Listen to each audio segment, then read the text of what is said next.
Operation सिंदूरचं यश जगाला सांगण्यासाठी आणि दहशतवादाविरोधातली भारताची भूमिका जगासमोर मांडण्याच्या भारताच्या निरंतर लढ्याचा भाग म्हणून सरकार जगभरात 7 बहुपक्षीय प्रतिनिधी मंडळं पाठवणार आहे।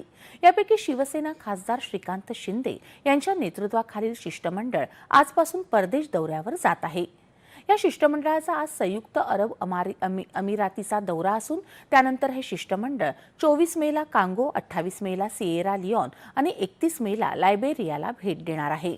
जदयू खासदार संजय कुमार झा यांच्या नेतृत्वातील शिष्टमंडळ जपान, इंडोनेशिया, मलेशिया, कोरिया प्रजासत्ताक आणि सिंगापूरला भेट देणार आहे। या शिष्टमंडळातील तृणमूल काँग्रेसचे खासदार अभिषेक बॅनर्जी आणि भाजपा खासदार हेमांग जोशी सकाळी दिल्ली विमानतळावरून रवाना झाले।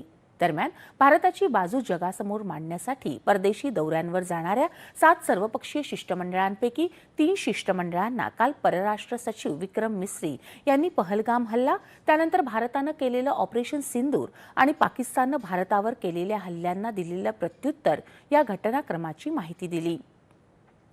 मिस्री यांनी काल माहिती देण्यात आलेल्या शिष्टमंडळामध्ये शिवसेना खासदार श्रीकांत शिंदे, जदयूचे खासदार संजय कुमार झा आणि द्रमुकच्या खासदार कनिमोई यांच्या नेतृत्वातील शिष्टमंडळांचा समावेश होता।